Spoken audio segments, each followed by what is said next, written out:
Hello students, this is class 9th French Revolution we are studying. Yesterday we had completed the chapter French Revolution. French revolution हम कल complete कर चुके थे. अभी जो French revolution का जो चैप्टर है, इस चैप्टर में मैंने आपको समराइज करके बताया, यानी स्टोरी को समराइज करके बताया, क्योंकि लाइन टू लाइन तो पढ़ना पॉसिबल नहीं है. लेकिन इसमें कुछ इम्पॉर्टेंट जो वर्ड्स हैं, जो ग्लॉसरी है, वो कुछ इम्पॉर्टेंट वर्ड्स हैं, उनके बारे में मैं आपको अभी यहाँ लास्ट में जो एंड ऑफ द चैप्टर है इसमें मैं आपको बता रही हूँ कि ये कौन कौन से वर्ड्स हैं जो आपके थे और उनके मीनिंग आपको, वैसे आपने मुझसे पूछे नहीं है लेकिन आपको पूछने चाहिए थे कि इनके मीनिंग क्या होते हैं. तो वो सारे जो मीनिंग्स हैं वो आपको मैं बता रही हूँ कि इनका मीन क्या है, इसका मीनिंग क्या है. आपके बुक में आए होंगे वो मीनिंग. सो देखिए, फर्स्ट जो मीन है वो है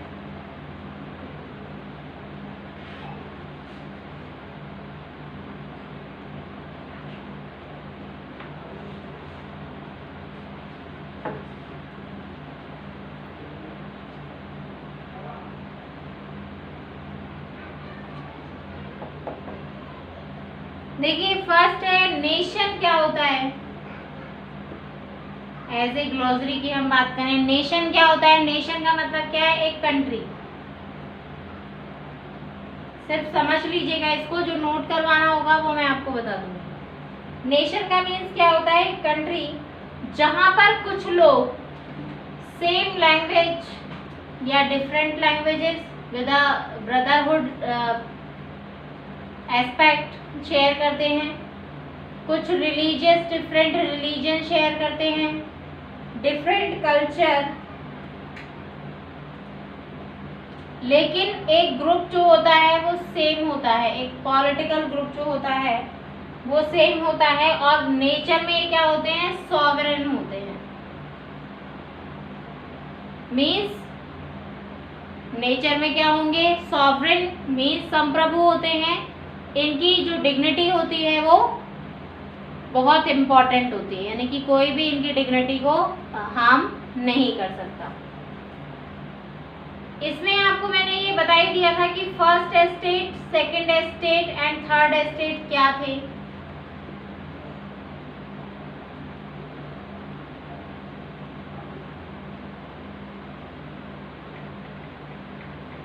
देखिए, फर्स्ट एस्टेट के जो लोग थे, फर्स्ट एस्टेट में कौन से लोग आते थे? क्लर्जी, पार्लियामेंट,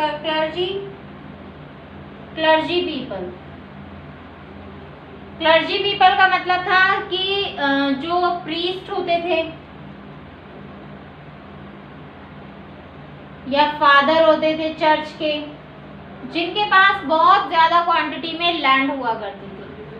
सेकेंड एस्टेट में कौन कौन से पर्सन आते थे? सेकेंड एस्टेट में भी हायर जो भी इनकम वाले पर्सन्स हैं वो आया करते थे, जैसे जिनकी गवर्नमेंट में टॉप पोजीशंस थी. गवर्नमेंट में टॉप पोजीशन, जिनकी गवर्नमेंट में कैसी पोजीशन थी? टॉप पोजीशन, वो आया करते थे. किसमें? सेकेंड एस्टेट में. इनकी भी इनकम काफी अच्छी थी. नेवी, आर्मी, ये सभी. थर्ड एस्टेट में जो लोग थे, इनकी पॉपुलेशन बहुत ज्यादा थी. जितने भी लेबर, पुअर पीपल, फार्मर, यानी ऐसे लोग जो डेली रूटीन के जो वर्क करते हैं वो सभी किसमें आते थे? यानी गरीब वाला जो तबका था वो कौन सा था? थर्ड एस्टेट था. नेक्स्ट हम बात करते हैं declaration of rights of man and women. ये तो आप पढ़ चुके हो राइट्स के बारे में. तो नेक्स्ट जो टॉपिक है वो है हमारे पास लिवरे. लिवरे क्या था? अच्छा, एक और वर्ड आया है आपका इसमें, फिजियोक्रेट्स.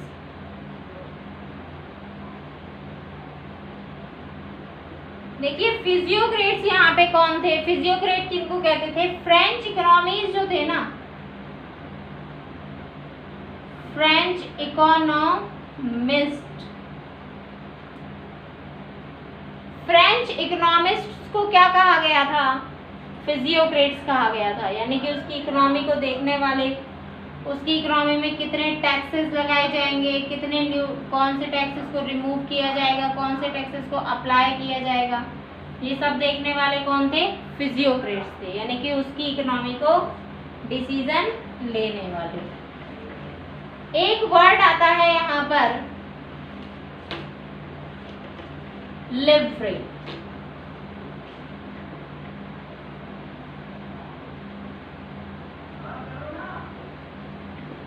लिवरे का मीन्स होता है, देखिए, यूनिट ऑफ करेंसी।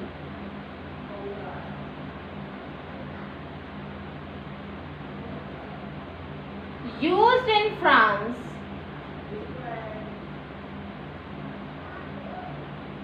in 1794, या ये कह सकते हैं 1794 तक।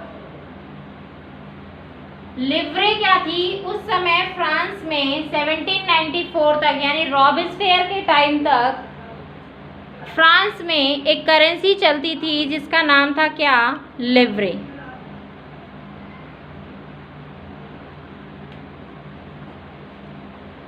उस करेंसी का नाम था लिवरे करेंसी।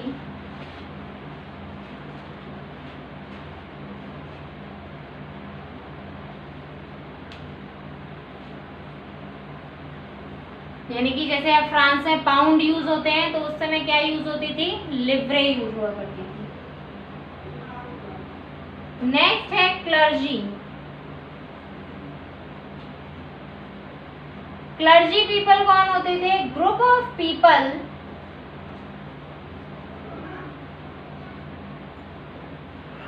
इन्वेस्टेड इन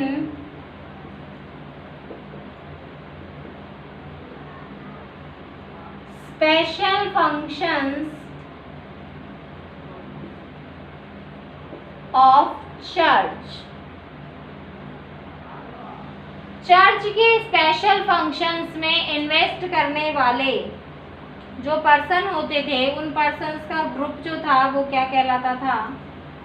उन पर्सन्स के ग्रुप को कहा जाता था क्या? Clergy people. नेक्स्ट जो वर्ड है हमारा वो था टाइथ, और एक था tally. Tithe and tally. Tithe का मीन्स क्या था? It is a tax levied by the church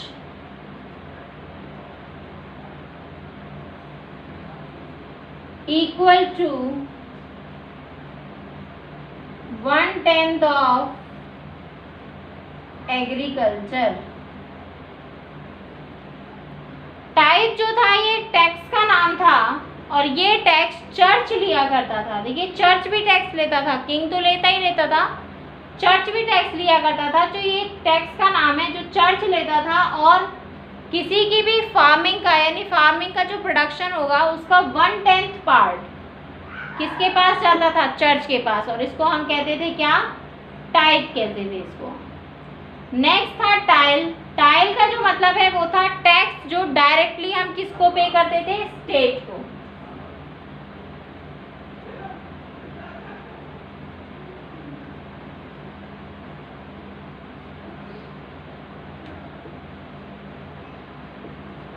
यानी कि चर्च जो टैक्स लेता था उसे टाइथ कहते थे, और स्टेट यानी कि गवर्नमेंट जो है, कंट्री जो टैक्स लिया करती थी उसे हम क्या कहा करते थे?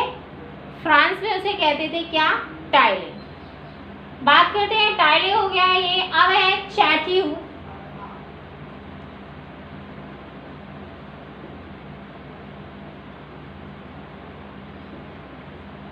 चैट्यू का मीन्स है यहाँ पर कैसल बिलोंग्स टू किंग या फिर नोबलमैन। वो महल यानी वो रहने वाली जगहें, या वो महल या वो घर या वो मकान बंगले जहाँ पर किंग या नोबलमैन रहते थे, उन्हें नाम दिया गया था चैट्यू। क्या नाम दिया गया था उन्हें? चैट्यू। मैनर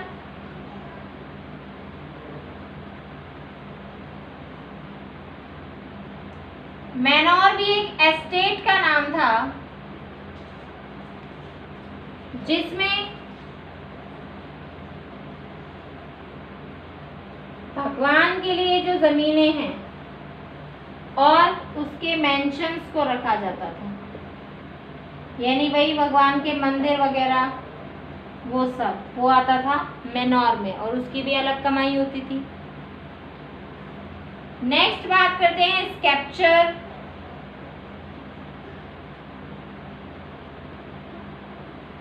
स्कैप्चर का मतलब था symbol of royal power.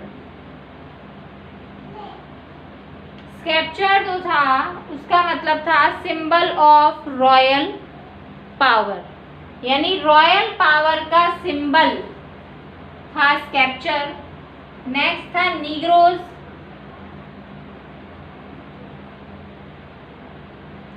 Negroes कहा जाता था जो ब्लैक पीपल होते थे उनको, मेनली नीग्रोज जो कहा जाता था वो ब्लैक पीपल को कहा जाता था, यानी कि अफ्रीकन्स को, साउथ ऑफ सहारा को, इन्हें कहा जाता था नीग्रोज। नीग्रो जाति बना दी गई थी उस समय कि ये जो ब्लैक पीपल है, और ये इन ब्लैक पीपल को वहाँ पर कोई भी लाइक नहीं करता था। ये था। नेक्स्ट हम बात करते हैं अब कुछ, ये देखिए तो समझ में आएगा होगा, लिवरे एक यूनिट ऑफ करेंसी थी। क्लर्जी पीपल चर्च से रिलेटेड जो थे। टाइप टैक्स जो हम चर्च को देते थे। टाइल जो हम स्टेट गवर्नमेंट को डायरेक्ट जो टैक्स देते थे। चैट्यू वहाँ के लोगों के रहने वाले राजा और जो रिच पीपल थे उनकी जगह। Manor related to lord. Sceptre symbol of royal power, यानी शाही ताकत का प्रतीक था। और निग्रोज ब्लैक पीपल को कहा जाता था। अब हम इसमें बात करेंगे कुछ इंपॉर्टेंट डेट्स की।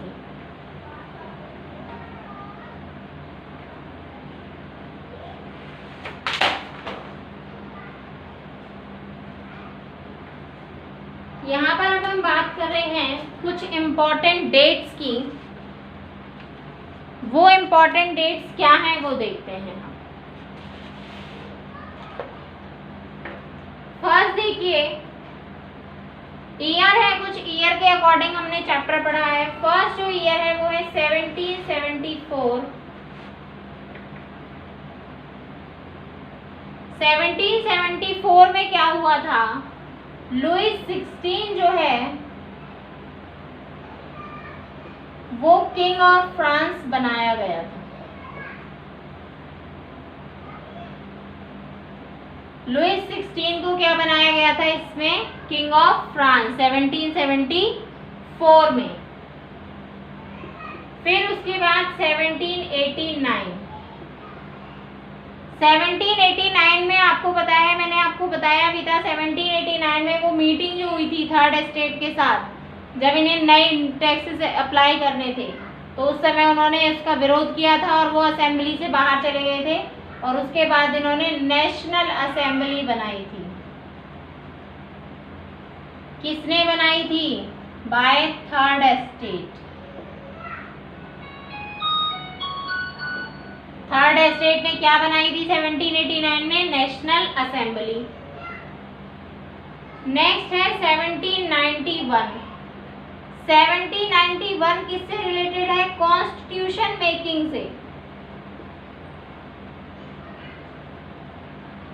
1791 में क्या हुआ था, कॉन्स्टिट्यूशन बनाया गया था फ्रांस में। और फ्रांस में जो कॉन्स्टिट्यूशन बनाया गया था वो कब बनाया गया था, 1791 में। फिर उसके बाद 1792 और 93 में क्या हुआ था, फ्रांस क्या हो गया था, रिपब्लिक।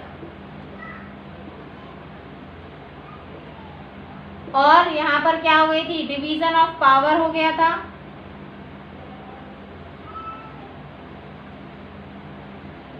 और किंग को एग्जीक्यूट कर दिया गया था, यानी किंग को भी हटा दिया गया था।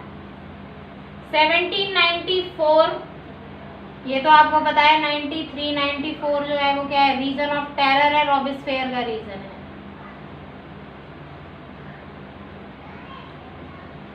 रॉबिस्फेयर को फिर 1794 में गिलोटिन्ड कर दिया था। 1804 1804 में क्या हुआ, नेपोलियन आ गया।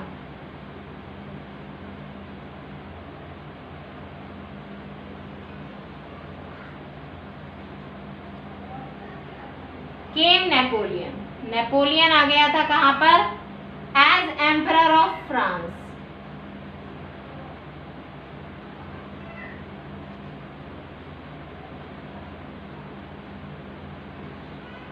नेक्स्ट बात करते हैं 1815 में क्या हुआ। 1815 में हुआ वॉर ऑफ वाटरलू,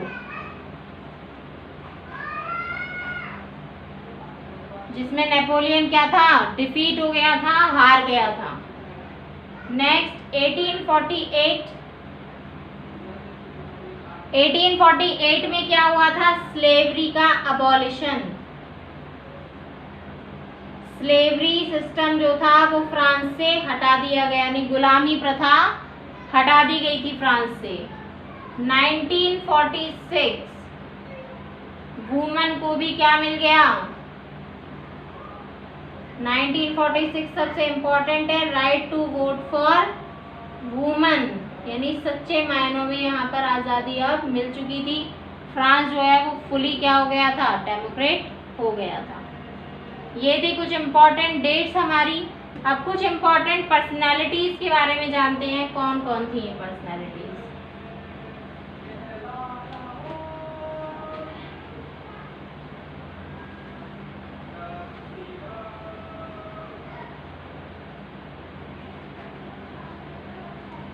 फर्स्ट था मैक्सिमिलियन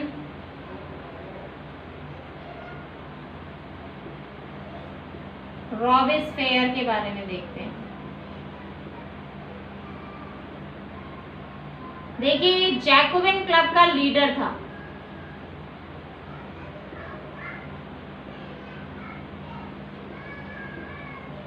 ये क्या था, जैकोबिन क्लब का लीडर था। बहुत ज्यादा स्ट्रिक्ट इसको माना गया था और बहुत ज़्यादा डिसिप्लिन्ड हो गया था, कुछ ज़्यादा ही डिसिप्लिन्ड हो गया था। और जनता ने फिर इसके डिसिप्लिन से परेशान होकर, यानी ये अत्याचारी एक डिक्टेटरशिप बन चुका था उस समय तक, इससे परेशान होकर इसी को क्या कर दिया, गिलोटिन कर दिया। इन 1794 में ये मारा गया। ये था Maximilian Robespierre. Napoleon Bonaparte,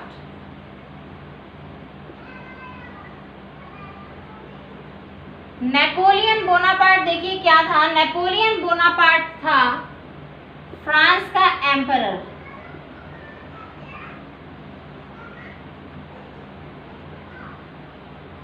Napoleon Bonaparte France का एम्परर था। फ्रांस के लिए काफी अच्छा ये साबित हुआ, बहुत सारे काम किए, स्लेवरी हटाई, स्लेवरी सिस्टम को अबॉलिश किया, फ्रांस की जो सीमाएं हैं इसकी एरियाज को, इसके बॉर्डर्स को बढ़ाया, बॉर्डर्स को इंक्रीज किया, फ्रांस में एक तरीके से डेमोक्रेसी के लिए नए रास्ते खोले, बहुत सारे ऐसे काम किए थे इसने। नेक्स्ट है ओलिम्प दी गौस।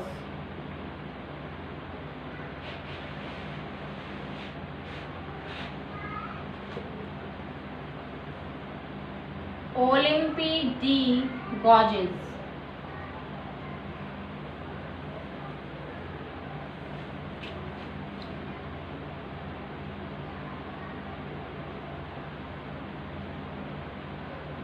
ओलिम्पी डी गॉजेस, ये सबसे मोस्ट एक्टिव वुमन थी, most active woman in revolution. France के रिवॉल्यूशन में सबसे ज्यादा एक्टिव वुमन कौन थी, ओलिम्प दी गॉजेस। नेक्स्ट जैकोबिन गवर्नमेंट का इसने काफी विरोध किया था, फिर बाद में इसको फांसी दे दी गई और निकाल दिया गया। लुईस 16 के बारे में तो ज्यादा बताने की जरूरत है नहीं, डिवाइन राइट्स थे इसके पास। लुईस 16 के बारे में आपने पूरा चैप्टर पढ़ाई है, 1794 में बन गया था ये। और इसके बाद 1774 में बन गया था। उसके बाद इसे बहुत सारे टैक्सेस भी लगाए, फिर बाद में इसको हटा दिया गया अपनी सीट से क्योंकि नेशनल असेंबली आ गई थी। मॉन्टेस्क्यू,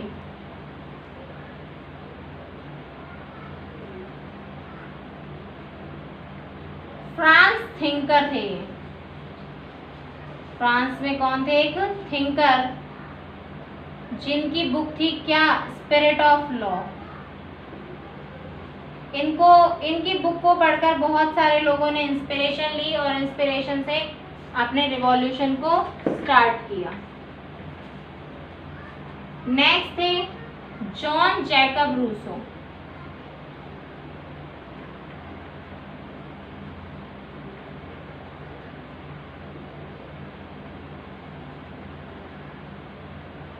जॉन जैकब रूसो जो हैं, इन्होंने सोशल कॉन्ट्रैक्ट नाम की एक बुक लिखी।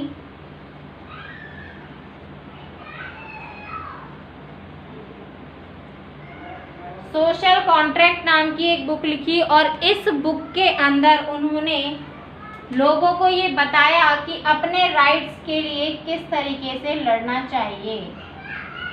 फाइट फॉर राइट्स, अपने राइट्स के लिए किस तरीके से लड़ना चाहिए।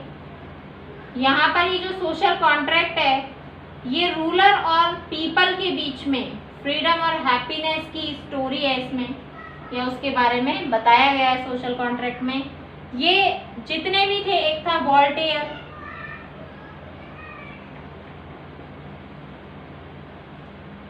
इसने भी अपनी स्पीचेस से, अपनी राइटिंग से लोगों को इंस्पायर किया। ये तीनों ही क्या थे?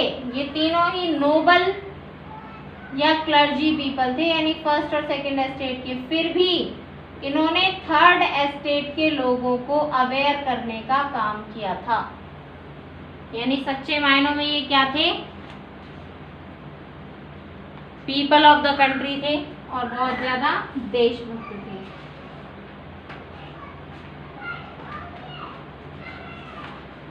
क्योंकि अगर ये बिल्कुल फैक्ट है कि अगर ये लोग इनका साथ नहीं देते तो, क्योंकि जो थर्ड एस्टेट के लोग थे वो तो इलिटरेट थे, तो थर्ड एस्टेट के लोग तो खुद से कुछ कर भी नहीं पाते, तो इसीलिए इन लोगों ने जब इनका साथ दिया और इन लोगों ने जब इनको आगे का रास्ता दिखाया, तो थर्ड एस्टेट के लोगों ने सोचा कि हाँ, इस तरीके से हम क्या कर सकते हैं, अपनी जो कंट्री है उसको क्या बना सकते हैं? डेमोक्रेटिक बना सकते हैं।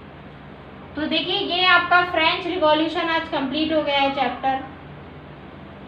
फ्रेंच रिवॉल्यूशन चैप्टर कंप्लीट होने के बाद आपका हिस्ट्री का 1 चैप्टर कंप्लीट हो गया। इसके बाद हम हिटलर पढ़ेंगे हिस्ट्री में, लेकिन अब इसके बाद हम जो चैप्टर पढ़ेंगे वो ज्योग्राफी पढ़ेंगे। हम ज्योग्राफी में हम 2 चैप्टर्स कंप्लीट कर चुके हैं। ज्योग्राफी में हम तो एक तो India size and location complete कर चुके हैं,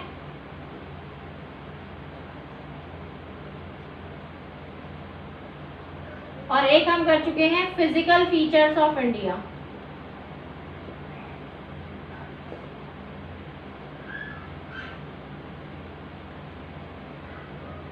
नेक्स्ट अब हम जो चैप्टर करेंगे, इसमें मैंने ये जो कराए हैं इंपॉर्टेंट जो पीपल करवाए हैं और इम्पोर्टेंट डेट जो करवाई हैं वो आपको नोटबुक में नोट करनी है। Physical features of India. Next जो आपका आएगा वो आएगा आपका ड्रेनेज सिस्टम।